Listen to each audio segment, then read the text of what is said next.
welcome back to my channel. This is Donnie, and you're watching Diamond Painting by Donnie. I have a post review and finish of a product that I bought on AliExpress called the 710 store.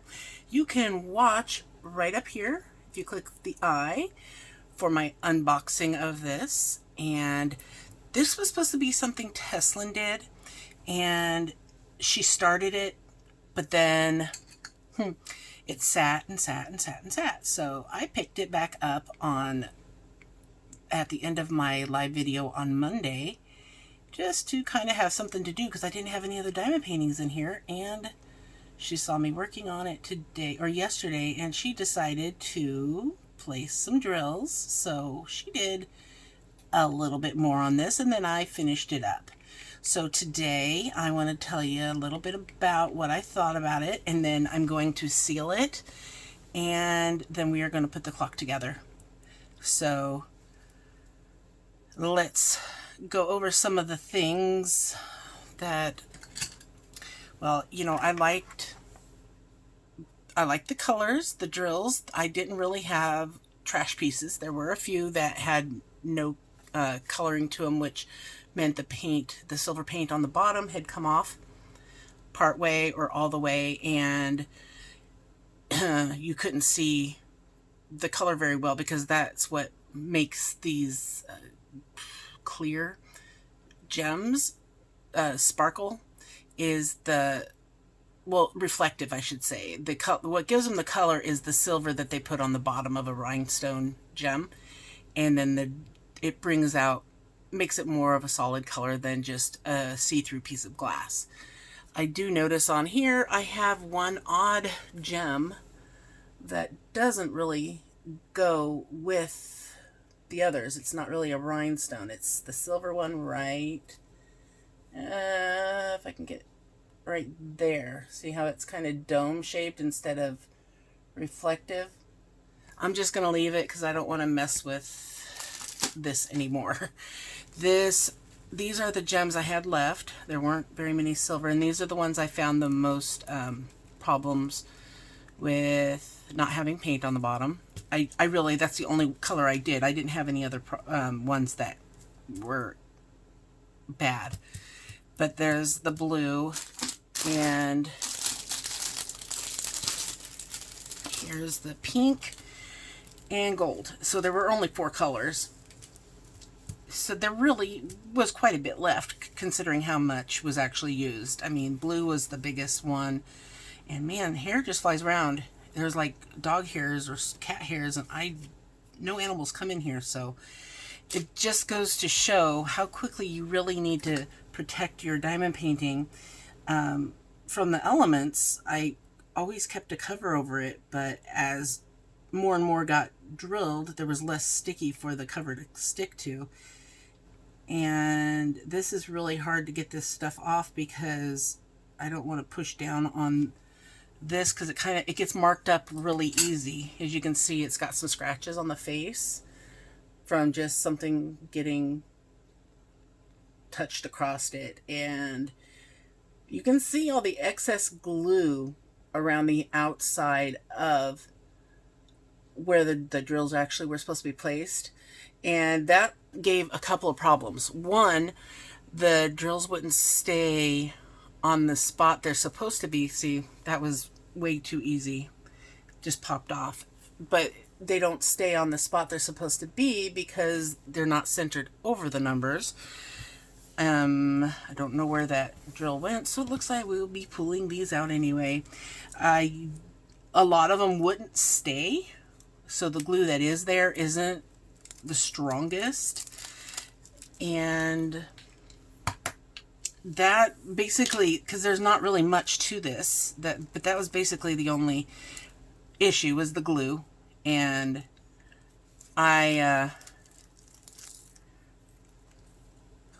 this was started a long time ago, and I mean, I bought this I did the review on it, or the unboxing on it, in January. See that they won't stay. I kind of have to move it over afterwards, so it's partially on the glue, and only part of it is actually adhered down with glue. And I'm going to take that one off and put a better one on.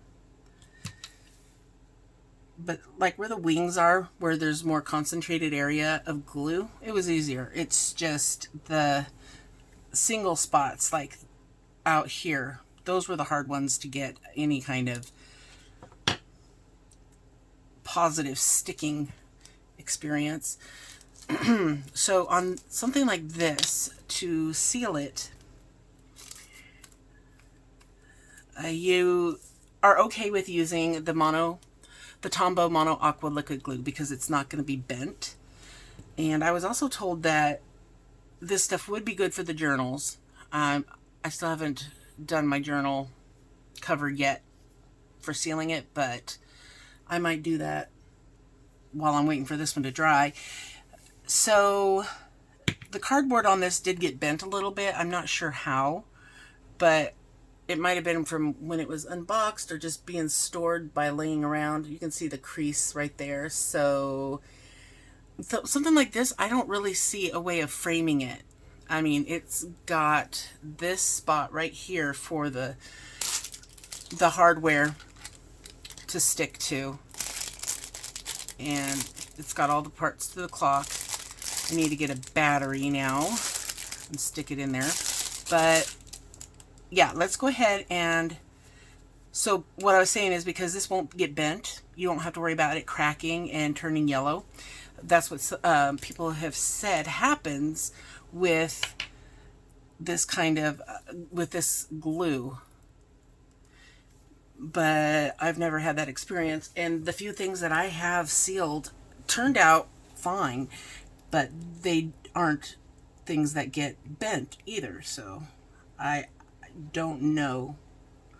I will find out for sure once I do it on the journal if, you know, it's really an issue that will need to be reconsidered on sealing things that are going to be rolled up and shipped, or journals. So because these drills are spread out so much, it's a little difficult to get the glue. I don't want to use that end. I usually use my finger to just spread it. I'm just kind of concerned if it's going to leave a outline or anything around the spots where it's on the cardboard itself. Oh, if it does, it does. I don't remember how much I paid for this, but it will be in that video from my unboxing of it. I like to use my finger mostly when spreading this stuff because it avoids getting the bubbles in it. When you're spreading, you don't get bubbles in it so much if you're using your finger. And it also helps me to be able to tell where the glue has been. And I don't mind putting it on thick because it is a clear glue. It doesn't show unless, like somebody was saying, unless you crack it, you know, bend it and it cracks, then you get the yellow cracking. But the thing is I want to make sure these drills stay down and don't fall off. I mean, I probably could have put more glue, you know, put a different glue underneath before placing them, but I didn't realize this until after, you know, I was almost already done and I was placing it. I'm like, oh gosh, how am I going to keep these to, you know, from falling off? You know, I'll seal it. And then I'm thinking, a partial is one thing. When you seal a partial, you've got big areas, most of the time you have big areas of drilled spots. But on this, it's so spread out that I don't know how well this is going to work, because I mean, you need to get a good amount on there to make sure it goes in between the drills or around the drills, because of these little ones all over the place. Like I just wiped my finger along here with some extra, so I need more. I can't just use leftover from where I was wiping over here onto here, because that would just probably cover the top and it won't go around the whole thing. This is going to be really hard to remember which ones I've done, because I've touched on some of these but not all of them, and probably should just do all of them at once at the end. I'm just so unsure how this is going to look with all this excess glue just sitting on the cardboard itself.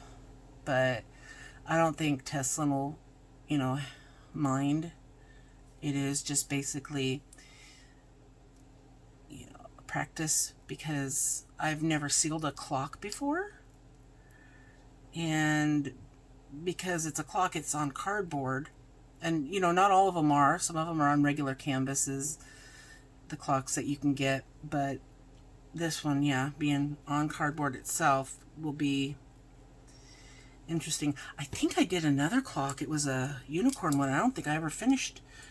Either I didn't finish it, or I don't know, because we don't have any clocks up on the wall for Tesslynn, and it was a rainbow. I could have swore I finished it. I have no idea what I did with it.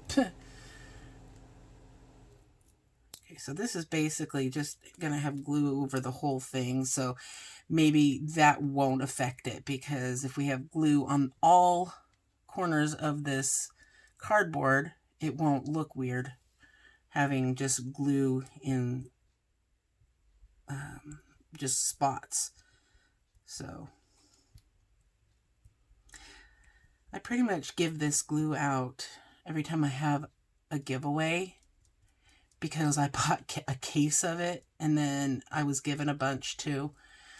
So, and it does not take a lot to seal a diamond painting, in my opinion. I don't use a ton. And I see hair on here, so that's going to actually be part of it, because I'm not going to try digging it out. All right. Well, maybe I will. I'm not using my good tweezers. I just don't like, every time I use the tweezers on this, it kind of scratches the surface, so I gotcha. I think I got it. It was a really tiny hair, but I could see it, so it was bugging me. All right, so let's get, oh, I lost another. I lost a diamond. I'll just have to stick one on there, I guess, after I finish this. I don't know where it went. I can't find it. Another one of the silver ones disappeared. Oh, and there goes another one. See, that's how easy these are to not stick. They're just not sticking very well at all.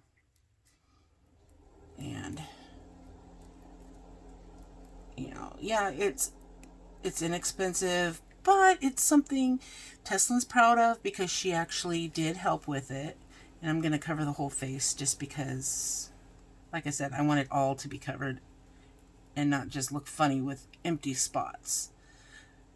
But using your finger really does help to get it, also helps to get it down and around the drills.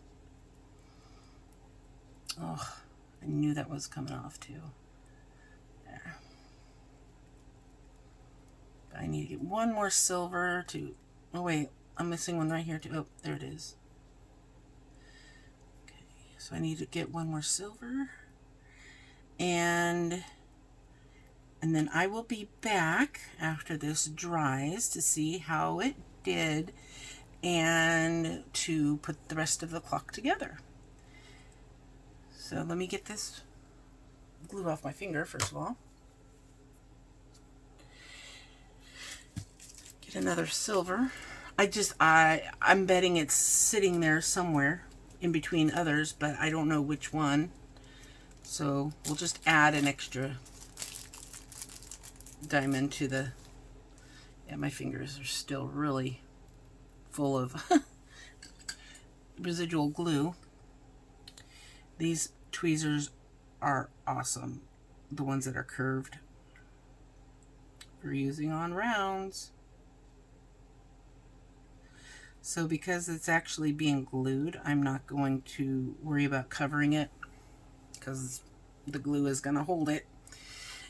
And I will be back with you as soon as it's dry.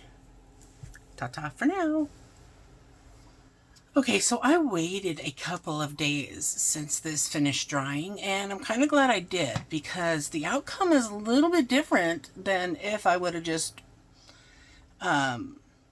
taken it right away as soon as it dried, because I didn't notice one of the factors. But there are pros and cons about sealing it this way. Okay, first of all, if you can see the glare on it, the shine, you can see where I stopped with the glue.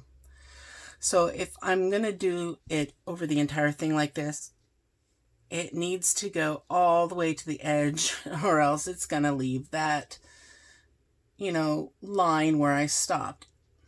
Another feature is you can see how shiny that is. And I don't know that that is a positive because although the drills still sparkle, as you can see, at that angle, at certain angles, it could be very blindingly shiny. That's a lot of glare. However, it does keep the drills on nice and tight. In fact, I can see that I missed one being covered all the way, so it's going to have to stay that way. But the biggest downfall that I am seeing is this. You can see it is warped. I'm going to have to, just try and bend it back a bit without cracking the glue, because once you get the hands on here, you're gonna need it completely flat so that it's not gonna bump up against it. So I'm gonna just try and bend it a little bit here and then put this together so you can see how it's done, if in fact that is something you were here to see get done. So it's mostly flat. It's still a little bit off. Let's try bending it a little bit more just to kind of give it there. That seems pretty flat. Okay, so I've already put this together once. I don't remember if I did it during the unboxing because it was so long ago, but we have our parts here. This is to hang it, so that's not a part we're dealing with right now. But we have our second, minute, and hour hands, and we have the washer. I believe I'm missing a part. Gosh, this thing has been moved all over the place, so give me a second so I can see if I can find that part, or else we're not going to be able to put this together. Be right back. Luckily, I found it because it was sitting on the table behind me for a long time. So that is very important. I'm going to try to remember how this goes, guys. Okay, so you're going to stick this whole mechanism back here. Now, when you place it in, you're going to want to make sure it's upright. All right, so we'll do that before we tighten it down. But the next piece you're going to put on is the washer. Okay, that way all these things don't go, the bolt doesn't dig into the actual cardboard of the clock. Then you're going to screw it on.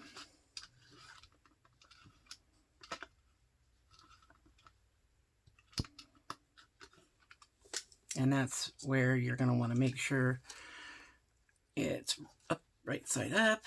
You probably want to use something to tighten it. I don't think I have anything in here except for some pliers. That might work.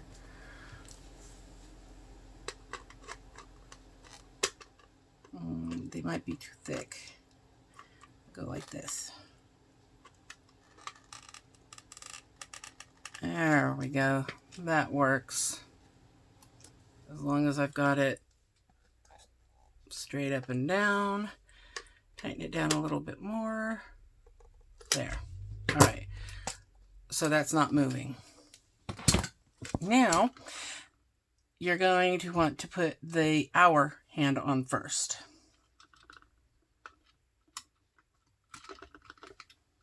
I think.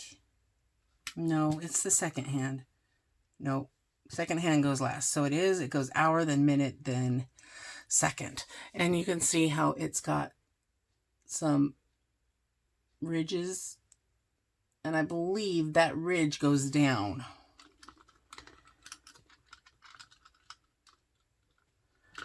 So you just push it on, because there's 3 different pieces in here that each one of these hooks onto. Get it down on there as tight as you can, and then you're going to do the minute hand, because the hour hand, you can see where it's connected onto that piece of plastic right there.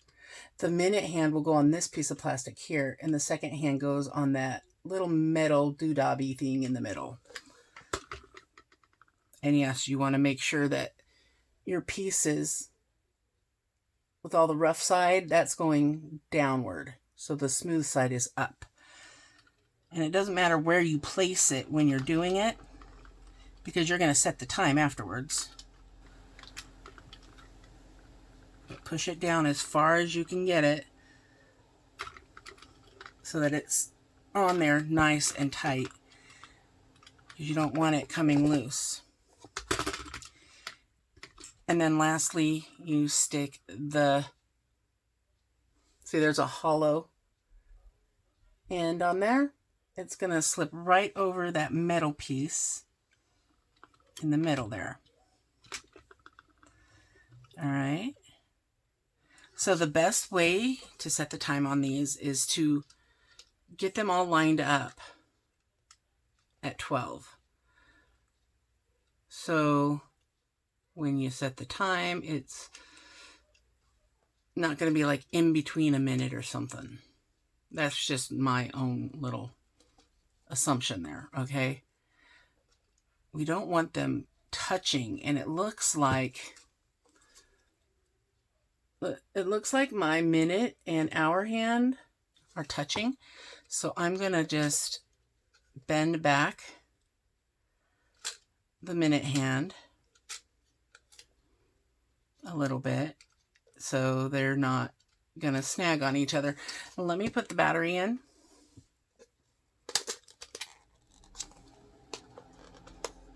Oh, and it was not so tight that it wouldn't move. Might have to tighten it a little more. Oh, these things are just, I've got it going in the right way. They're just, oh, there we go. Okay. So we can see that it's moving. Second hand is moving. But let's move the time to see. It's 8:15. I mean, we don't have a face over this, so I don't see why we can't just do it this way.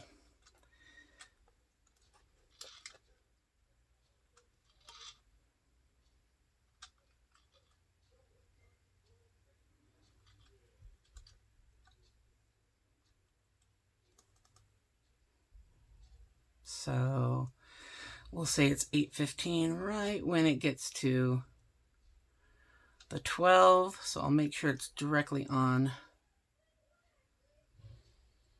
Okay, yeah, it's on 8:15. So I might have to adjust it because I did it manually by pushing them around.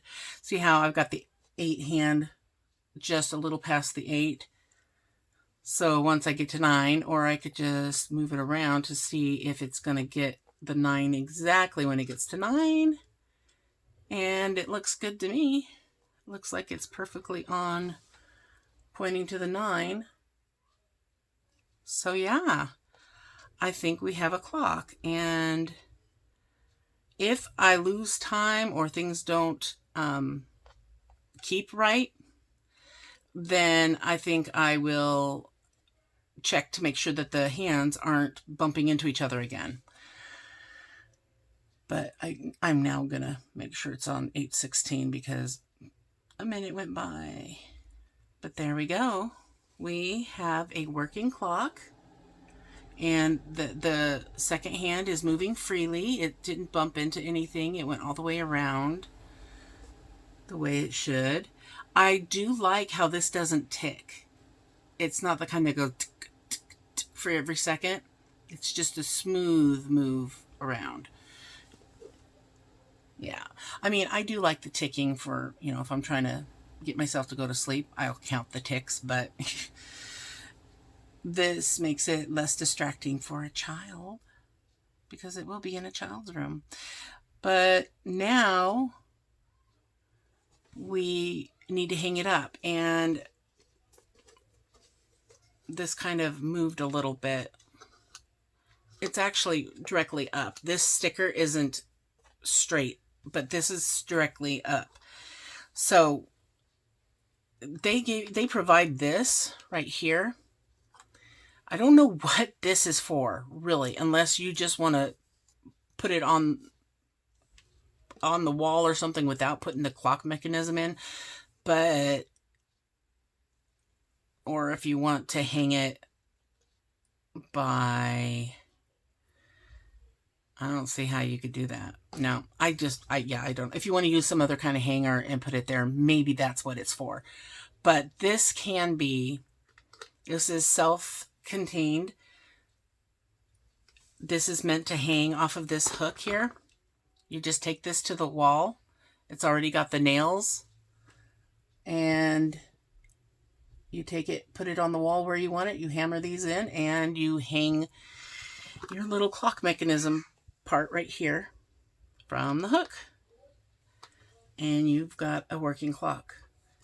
So there we go. I'd really love to put this in Tesslynn's room, but she does not get to sleep in her room. But I told her she could have one of the walls in my bedroom. So we'll probably put this on the wall in my bedroom so she can always see the clock that she worked on, and she did almost all by herself. So with the Aqua Mono Tombow, this stuff right here, you want to be careful, especially, you know, you're going to want to seal something like this. And with the aqua glue, you're going to want to make sure you do every portion, or else it's going to look off with, because you can see the edge of where the glue stopped.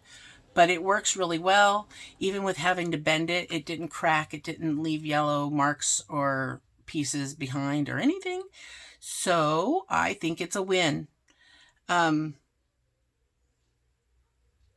But one thing I'm noticing right now, it should say it's 8:19. And it hasn't moved past 8:16. So I don't know why the minute hand isn't moving. I just wanted to come back and put this little clip in here real quick and let you know that I believe this clock mechanism is malfunctioned. It doesn't work. The minute hand does not move whatsoever. So that means that the hour hand won't move by the use of this little thing. I heard you can get them for like $5 on Amazon, so I am going to look that up and see about getting a new mechanism and possibly make this thing work. It's ending up costing more than it's worth, but Tesslynn will be happy. So back to the video. Maybe I don't have it on. Well, I have it on all the way, but I'll update you to let you know if it's actually keeping time. So I'll give it a few more minutes and I will update you in the description box to let you know. Maybe because it was laying flat, it didn't do properly. So we will figure it out and I'll let you know. So thank you so much for watching, and I will link where you can get this diamond painting below, but also I'll link you the aqua glue as well in case you're interested in picking some of that up. So if you liked what you saw, please give me a thumbs up. Have fun diamond painting. And don't forget to always sparkle wherever you go and whatever you do. Take care, everyone. Bye.